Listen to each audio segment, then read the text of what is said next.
Tecnologia, de xarxes socials, de ciberseguretat. Cada 15 dies ens acompanyarà aquí al Tot es mou el Bruno Pérez, que com sabeu és pèrit judicial, informàtic forense i expert en ciberseguretat. Ja el tenim avui amb nosaltres i com que a més hem començat el programa parlant, com no podia ser d'altra manera, de la situació que estem vivint amb la pandèmia de la Covid-19, volíem, Bruno, bona tarda i benvingut. Espero que hagis pogut gaudir d'unes vacances ben merescudes. Però mires cap en l'aire vol dir que no masses dies, em sembla. Res. Radar Covid. Parla'ns d'aquesta aplicació que justament neix per lluitar contra la pandèmia. Podríem dir que aquest estiu, l'aplicació de l'estiu, la que més s'ha parlat ha sigut aquesta, l'aplicació del Radar Covid.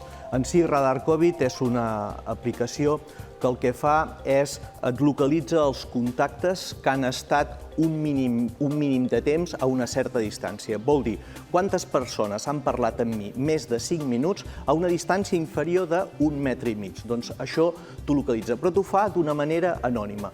D'aquesta manera, això t'ho té guardat i si per alguna cosa dones tu positiu, doncs et podràs avisar a totes aquestes persones que has estat tu en contacte. Si ens l'hem baixat, però a Catalunya, per exemple, encara no està operativa, vol dir que d'aquí uns dies es posarà en marxa i que, per tant, començarem a rebre missatges en cas que haguem estat en contacte amb una d'aquestes persones positives? Mira, funcionant l'aplicació funciona. L'altre tema és que les autoritats sanitàries l'acabin d'activar, perquè hi ha una part que realment és activa. Una cosa és el que fa l'usuari, que és jo me la descarrego i a partir d'aquí començo a rebre aquests inputs dels altres telèfons, de les persones que estan en aquesta distància. Però a partir d'aquí el que ha de fer l'autoritat sanitària és activar una sèrie de protocols, que és el que ara mateix estan preparant. I pel que sembla, ben bé a principis de setembre ja la tindrem funcionant al 100%. Com ens podem descarregar aquesta aplicació per a tots els espectadors que encara no ho hagin fet? Mira, és molt important descarregar-te l'aplicació sempre en els markets oficials, en el Google Play i en l'Apple Store. Mai de la vida te l'has de descarregar des de qualsevol altre puesto, perquè sí que ens consta que hi ha intencionalitat, com sempre, de posar una aplicació, en aquesta aplicació afegir-li un petit tall de malware, un petit tall de codi maliciós que no fa el que ha de fer l'aplicació. Per això, sempre te l'has de descarregar dels llocs oficials. I explica'ns com funciona, perquè tenim aquí algunes imatges que t'ajudaran justament de forma molt didàctica a poder traslladar als espectadors com es posa en marxa això. Mira, la gràfica el que t'explica és, ara mateix tu i jo estem parlant, tu portes el teu dispositiu, jo porto el meu dispositiu. Estem a una certa distància, tu i jo continuem parlant, però el que fan els nostres dispositius és detecten aquesta distància, detecten aquest temps i el que fan és el teu telèfon m'envia la teva balissa, el teu número d'indicador, el meu, i el meu te l'envia el teu. És un identificador que al tanto que cada hora varia unes 5-6 vegades com a mínim. Per tant, mai et poden saber qui ets tu, perquè el teu identificador tota l'estona canvia. Una vegada hem fet aquest detall és molt important. Exacte, aquest detall és molt important perquè ha aixecat molt la llebre, tothom és que em vigilen, els controls, ens estan controlant. Aviam, des del moment que portes un telèfon, t'estan controlant. Prou, aquí ja teiem el tema.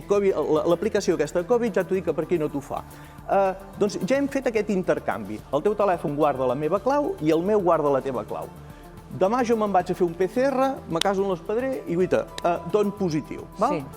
Què faig? Amb el PCR et donen una numeració. Quan et dona positiu et donen una numeració. El que jo faré serà agafar l'aplicació i dir, ei, ho sento molt, soc positiu i el meu còdig de positiu és aquest. Automàticament el que fa el meu dispositiu és agafa les dades de totes les balisses, de totes les persones que han estat durant aquest temps, aquesta distància, durant els últims 14 dies, els envia al núvol, i aquest núvol el que fa és avisa totes les persones que tenen en el seu telèfon que els últims 14 dies han contactat amb mi, en aquest cas series tu, rebràs un missatge que et diràs, ho sento molt, t'ha tocat, has estat a prop d'una persona que ha donat positiu en un PCR. A partir d'aquí has de seguir les instruccions que et donaran les teves autoritats sanitàries, que és el que estan acabant de fer ara aquest protocol aquests dies. Per agilitzar, si vols ja ens pots acompanyar cap a la taula, per agilitzar tot el que és el control de la pandèmia. De tota manera, aquesta aplicació podria tenir també algun aspecte que et fes arrufar el nas, que no hi estiguessis del tot d'acord, o que volguessis alertar els espectadors d'alguna mesura que poguessin prendre per estar més, no sé, més protegits? Mira, pros i contres. Sí. Contres. Primer de tot, no m'agrada que estiguin dos idiomes, que un sigui anglès i l'altre en castellà. A mi em falta que sigui en català i en els altres idiomes. Aquesta és la primera. Altra en contra, no ens han donat el còdig font, no podem veure realment el que fa l'aplicació, tot i que l'hem rebentada, hem fet enginyeria inversa, hem fet una sèrie de tàctiques i pràctiques per veure què fa. Us puc dir la favorable, que és segura.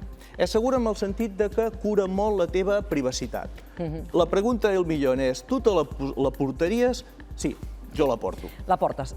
De tota manera, en això que explicaves del tema de llengua, que és un tema important, suposo que fer l'aplicació també en català no deu ser tan costós. Per tant, és una qüestió de voluntat. Sí, efectivament. Aviam, en el moment que tu desenvolupes una aplicació, aviam, el tram de les llengües, i a més ja l'has preparat multiidioma per 2 idiomes, la resta d'idiomes, jo crec que en les versions futures serà un detall perquè ha sigut el més criticat justament a les xarxes. També ens vols parlar de la que s'ha considerat la que és l'estafa de l'estiu en relació amb comptes de WhatsApp. Què ha passat? Sí, efectivament. Aquest estiu s'ha tornat a revifar una estafa que ja vàrem patir en el mes de desembre, que és el segrest de les comptes de WhatsApp.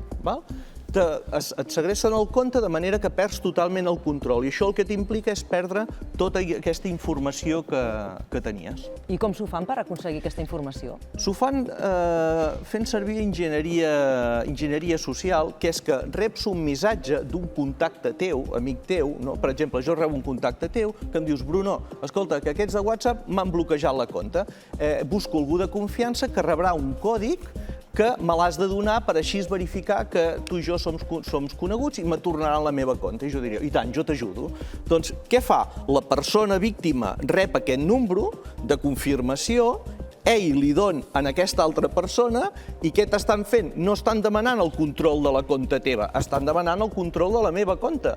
Per tant, ja te l'han agafat, ja te l'han capturat. El que et fan ràpidament és te canvien un còdig que és el de doble factor d'autenticitat, de manera que jo així després no podré agafar el control de la compte. I el que te fan moltes vegades és, a part de destrossar-te tota la informació que tens, el que te fan és et demanen diners per poder recuperar el control de la teva compte. I què podem fer per protegir-nos d'aquests estafadors, clar? Doncs fer exactament el que ells fan, que és, què fan per trastejar-te que tu no puguis agafar el control de la compte?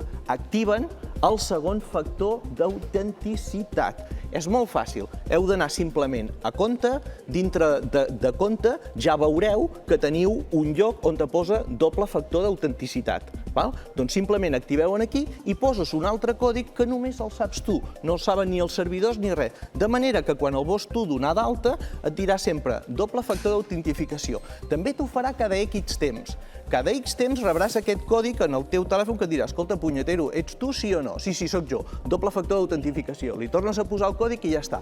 D'aquesta manera aconsegueixes que no te puguin segrestar la informació, perquè així, si ets de les persones que no en feu cas i no canvies les teves comptes de Google, com tinguin el password de la compte de Google, a més, sí que te poden agafar tots els teus missatges, totes les teves fotos, t'ho poden agafar-t'ho tot.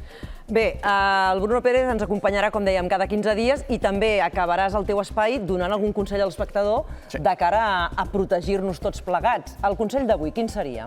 El consell d'avui va d'higiene digital. Higiene digital, molt bé. Higiene digital. Moltes vegades us he parlat de l'higiene digital. No és fer una sola cosa. Són moltes coses per tenir un nivell d'higiene digital com Déu mana. També us diré que el vostre nivell d'higiene digital és proporcional a patir un ciberatac. Quan més higiene digital tinguis, menys atacs tindràs. Això està més que demostradíssim. Què us vull demanar avui, ja que comencem com es diu ara? La temporada. La temporada escolar, aquest principi d'any, promeses, que estudiaré anglès, etc. Jo us demano, sisplau, que em aneu tots a la galeria de fotos i m'esborreu una foto que teniu tots a la galeria de fotos. La teniu tots, que és el DNI.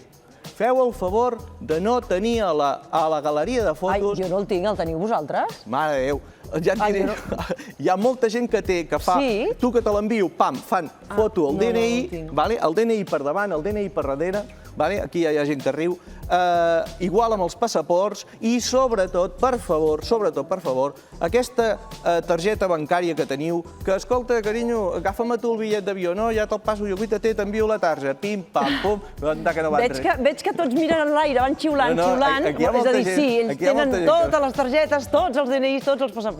Escolteu-me. Somrius. Escolteu-me bé, us poden fer molt de mal, tinguent un DNI. Tinguent un DNI es poden fer microcrèdits, es poden fer moltes coses i mai saps qui té control del teu telèfon, qui té accés a la teva wifi i a partir d'aquí qui te pot veure les coses. Sisplau, esborreu-me aquestes fotos. No només això, sinó que fins i tot he reclamat els DNIs de companys, perquè havien d'agafar, per exemple, uns bitllets. I tens els teus i el de tots els teus companys. I potser havia compartit una dotzena de DNIs, així és que no ho tornarem a fer més. No t'explico un foro d'una escola, d'una associació de pares, que tots van passar tots els DNIs per allà i els tenim tots, i els dels nens i tot. Caram, no t'ho explico pas. Caram, doncs escolta, és seriós, és seriós. Bon consell. Gràcies, Bruno Pérez, gràcies, Albano, gràcies, Sergi. Nosaltres seguim endavant amb el programa, amb el Lluís.